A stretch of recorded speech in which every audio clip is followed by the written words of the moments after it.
নমস্কাৰ বন্ধু বান্ধৱীসকল স্বাগতম জনাইছো আজিৰ সৈন্যতা ভিডিঅ'লৈ। আজিৰ ভিডিঅ'ত আলোচনা কৰিম 4 তাৰিখে অনুষ্ঠিত হ'বলগীয়া মেট্ৰিক পৰীক্ষাৰ কাৰণে ভূগোল বিষয়টিৰ পৰা গুৰুত্বপূৰ্ণ প্ৰশ্ন আলোচনা কৰিম। আহক পলম নকৰি আজিৰ ভিডিঅ'টো আৰম্ভ কৰোঁ।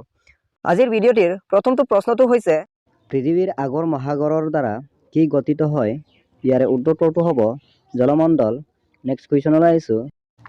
স্থলমণ্ডলে ভূপৃষ্ঠৰ প্ৰায় কিমান শতাংশ আগুৰি আছে?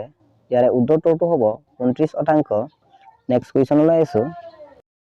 জলমণ্ডলে ভূপৃষ্ঠৰ কিমান শতাংশ সাগৰি আছে?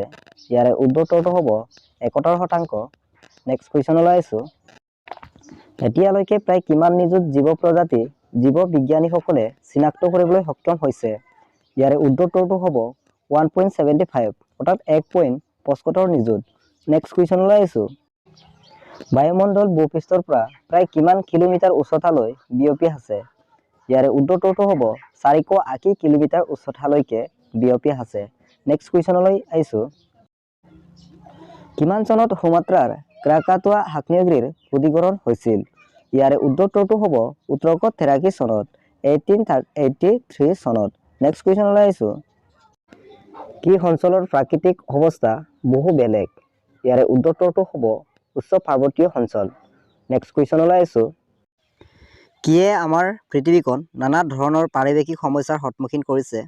ইয়াৰে উত্তৰটো হ'ব সম্প্ৰতি। নেক্সট কুৱেশ্যনলৈ আহিছোঁ। পাৰিৱেশিক সমস্যাৰ বিশেষ অধ্যয়নৰ বাবে এটা নতুন শাখা গঢ়ি তোলা হৈছে। এই শাখাটোক কি বুলি কোৱা হয়? ইয়াৰে উত্তৰটো হ'ব পৰিৱেশ ভূগোল। নেক্সট কুৱেশ্যনলৈ আহিছোঁ। পৰিৱেশৰ উপাদানসমূহক প্ৰধানকৈ কেইটা মৌলিক ভাগত ভগাব পাৰি?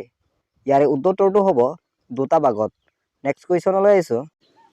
নিৰক্ষীয় অঞ্চলত থকা ডাঠ চিৰসেউজীয়া অৰণ্যত কিমান খলপীয়া উদ্ভিদ দেখা যায়?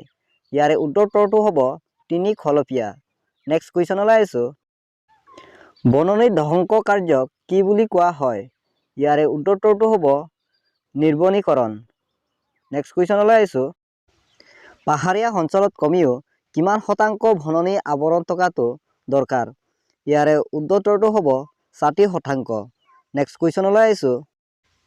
বায়ুমণ্ডলৰ সূত্ৰাপ বৃদ্ধি ঘটা পৰিঘটনাটোক সামগ্ৰিকভাৱে কি বুলি জনা যায়?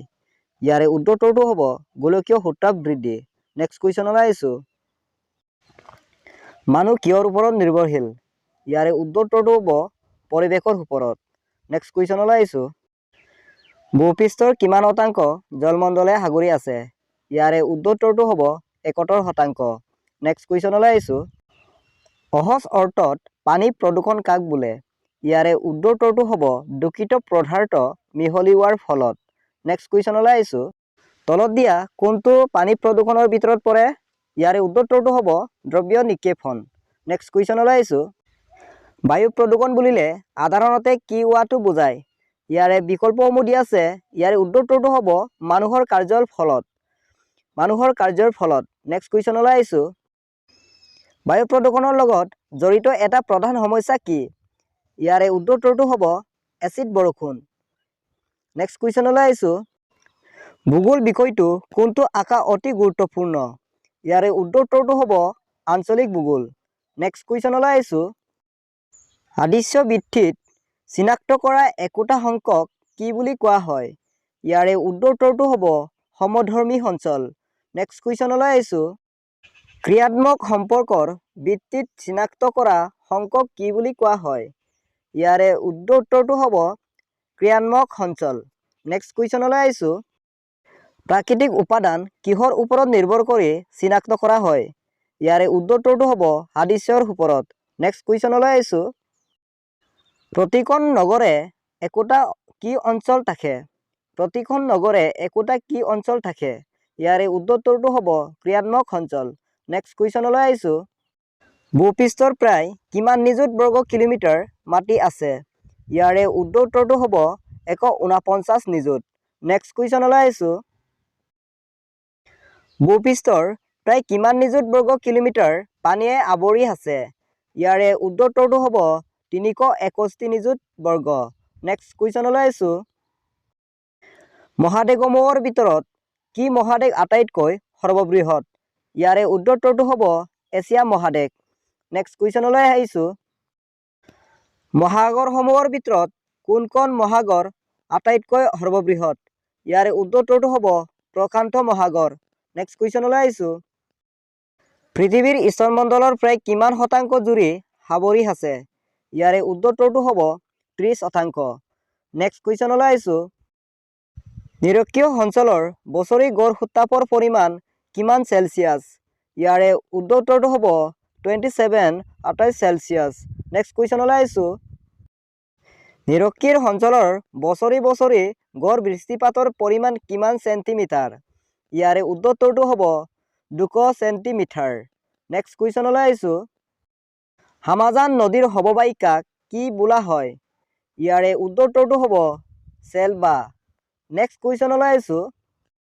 কংগো অৱবাহিকাত বাস কৰা লোকসকলক কি নামেৰে জনাজাত? ইয়াৰে উত্তৰটো হ'ব পিগমি। নেক্সট কুৱেশ্যনলৈ আহিছোঁ। গ্ৰীষ্মকাল আৰু শীতকালৰ মাজৰ উত্তাপৰ পাৰ্থক্য কিমান চেলছিয়াছ? ইয়াৰে উত্তৰটো হ'ব 15 ডিগ্ৰী চেলছিয়াছ। নেক্সট কুৱেশ্যনলৈ আহিছোঁ। গ্ৰীষ্মকালত উত্তাপ গড়ে কিমান চেলছিয়াছলৈ বৃদ্ধি পায়?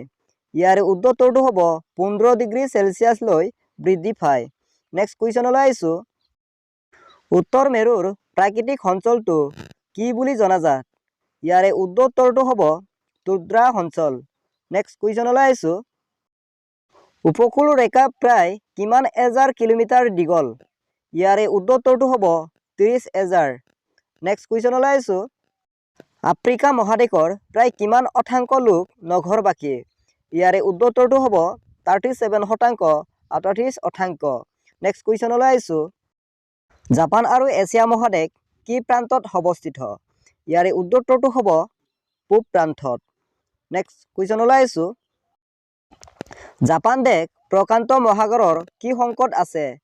ইয়াৰে উত্তৰটো হ'ব উত্তৰ সংকট। নেক্সট কুৱেশ্যনলৈ আহিছোঁ। 2007 বৰ্গৰ আনুমানিক তথ্য অনুসৰি জাপানৰ মুঠ জনসংখ্যা কিমান নিযুত আছিল? ইয়াৰে উত্তৰটো হ'ব 127 নিযুত। নেক্সট কুৱেশ্যনলৈ আহিছোঁ। পৃথিৱীৰ ভিতৰত জাপানৰ জনসংখ্যাৰ ক্ষেত্ৰত কিমান স্থানত পৰে? ইয়াৰে উত্তৰটো হ'ব 10ম স্থানত পৰে। নেক্সট কুৱেশ্যনলৈ আহিছোঁ। জাপানৰ ৰাজধানী কি? জাপানৰ ৰাজধানী কি? ইয়াৰে উত্তৰটো হ'ব টকিঅ'। নেক্সট কুৱেশ্যনলৈ আহিছোঁ। জাপানৰ প্ৰধান দ্বীপ কেইটা? ইয়াৰে উত্তৰটো হ'ব 4টা। জাপানৰ প্ৰধান দ্বীপ 4টা। নেক্সট কুৱেশ্যনলৈ আহিছোঁ। হনচু দ্বীপৰ মধ্য অংশক কি বোলা হয়? ইয়াৰে উত্তৰটো হ'ব মধ্য জাপান। নেক্সট কুৱেশ্যনলৈ আহিছোঁ। জাপানৰ প্ৰধান ঔদ্যোগিক অঞ্চল কেইটা? জাপানৰ প্ৰধান ঔদ্যোগিক অঞ্চল কেইটা?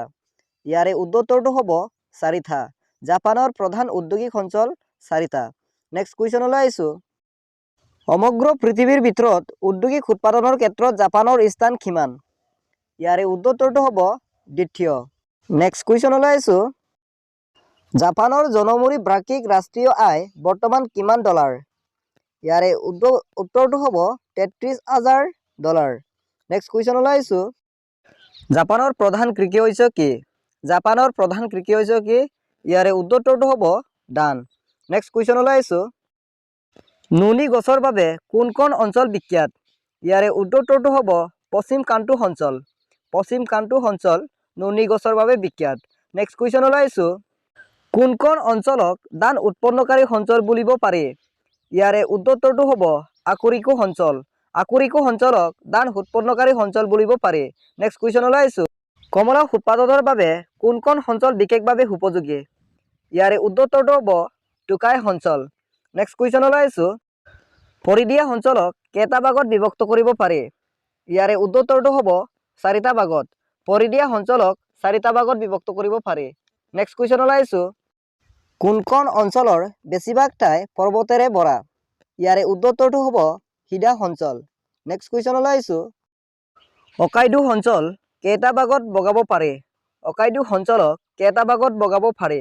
ইয়াৰে উত্তৰটো হ'ব 3টা ভাগত। নেক্সট কুৱেশ্যনলৈ আহিছোঁ। ঔদ্যোগিক অঞ্চলটোক আন কি নামেৰে জনা যায়? ঔদ্যোগিক অঞ্চলটোক আন কি নামেৰে জনা যায়? ইয়াৰে উত্তৰটো হ'ব খিনকি উদ্যোগ। নেক্সট কুৱেশ্যনলৈ আহিছোঁ।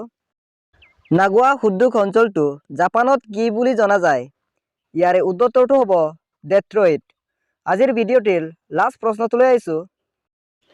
টকিঅ' মহানগৰীৰ মুঠ জনসংখ্যা কিমান? প্ৰশ্নটো হৈছে টকিঅ' মহানগৰীৰ মুঠ জনসংখ্যা কিমান? ইয়াৰে উত্তৰটো হ'ব 3 কোটিৰো অধিক। আজিৰ ভিডিঅ'টি সিমানে। আজিৰ ভিডিঅ'টোৰ প্ৰশ্নসমূহ যদি ভাল পাইছে প্লিজ লাইক শ্বেয়াৰ কৰি দিব আৰু এনেধৰণৰ প্ৰশ্নোত্তৰ পাবলৈ চেনেলটো ছাবস্ক্ৰাইব কৰি ৰাখিব। ধন্যবাদ। জয় অসম, জয় হিন্দ।